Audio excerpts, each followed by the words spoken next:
As musicians attempted to test the deep waters of Uganda's tense political times, playwrights were probably ambivalent. During Amin's regime, the arts, especially sports and music, thrived, although musicians trod carefully.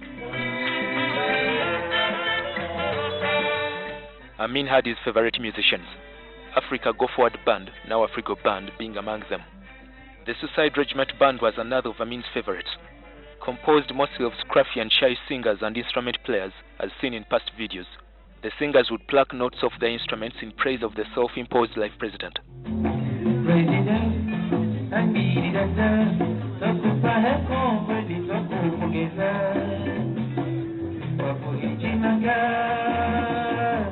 Many songs in praise of Amin did not go on record. Dramas were starting to peak, but they were more of a school phenomena. Students would act dramas lifted from works of literature. Byron Kawadwa of Kampala City Players and Robert Serumaga and his Abafumi group are the celebrated playwrights and directors of the late 60s and 70s. Kawadwa had by 1969 accomplished his Amakulaga Kulabako production. With themes of romance, leadership and betrayal, the musical drama became topical. Wasanyi Serukenya wrote music in Kawadwa's dramas, including music in the controversial Limba Lwa Wankoko, a 1969 production.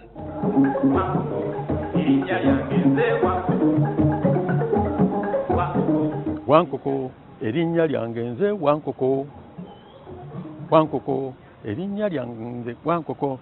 Muyimbe nti nno Wankoko, erinnya lyo ggwe Wankoko, kale tugende ffenna nti. And then they all sing. Eh? But what the lyrics there, they are very interesting.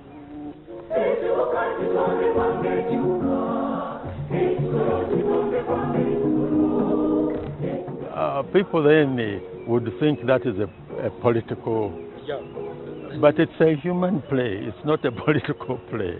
Humanity is like that. Yeah. It is not known how or who interpreted the play to authorities.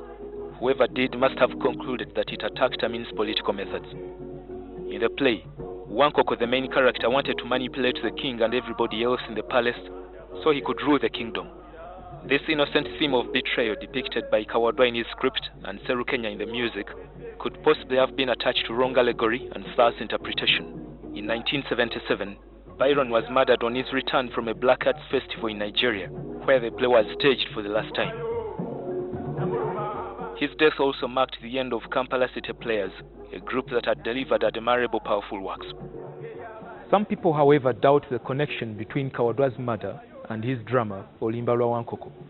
First, as Serukenya says, this drama was there before Idi Amin came to power. Byron actually started staging this play right here in the National Theatre in 1971.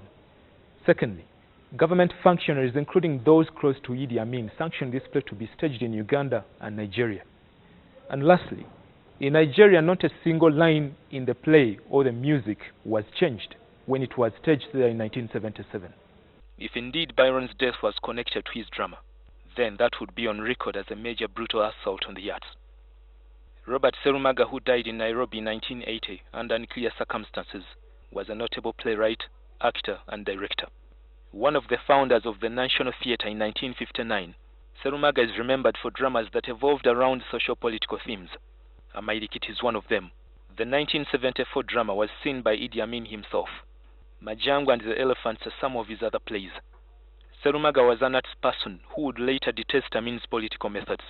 He went into exile, and later in 1979, he worked with allies who overthrew Amin. The most intimated story of Serumaga's death is more related to politics than drama.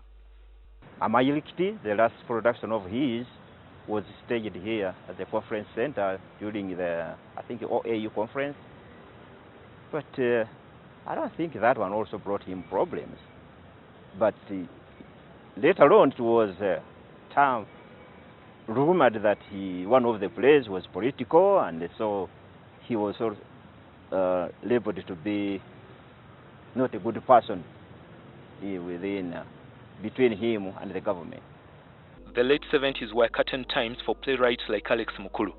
He has since written 30 plays, including Wounds of Africa, Excuse Me Muzungu, The Guest of Honor, and the 1991 famous 30 Years of Bananas, which depicted 30 years of political turmoil in Uganda. Mukulu broke the monotony of the romantic theme. Chibuka Byansansa and Kateto Mumbalo of Kampala Dramatic Society followed in Mukulu's steps.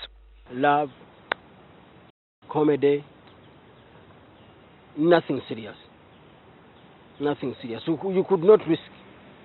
You could not risk your life. You could not.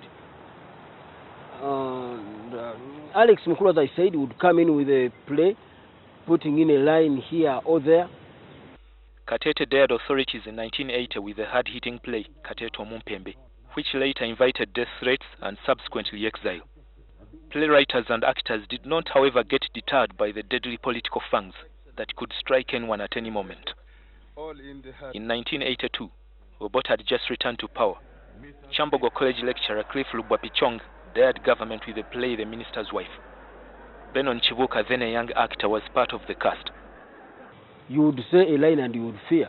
But we took it to the National Theatre and people were saying, you people, you will not come back. What was the play about? The play was about dirty politics. Dirty politics. Here was a minister's wife who was telling her husband, this country, you should not join the politics of this country. There are no gentlemen in African politics. And with Uganda, it is worse.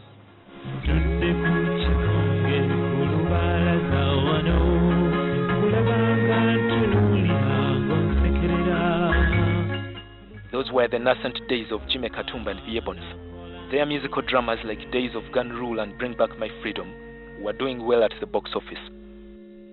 Lately, theatre enjoys a degree of freedom, but they can also be unsettling for the establishment. In 2012, the government almost banned State of the Nation, a play by AfriTalent and Bakaimbira drama actors. It had some political undertones, which maybe did not go down well, but they asked us to provide the script. We provided the script, and later they said there is no problem. Playwrights like Katol Wama continue to stage political plays like the 2007 production Gawandagala, which he did with Ashraf Semogerere.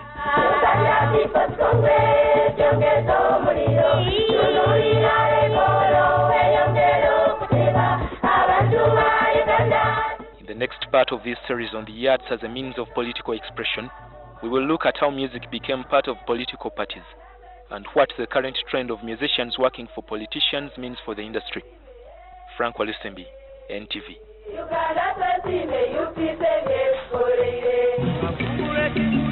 Yajawa mutesa bamusiba bitera byakabene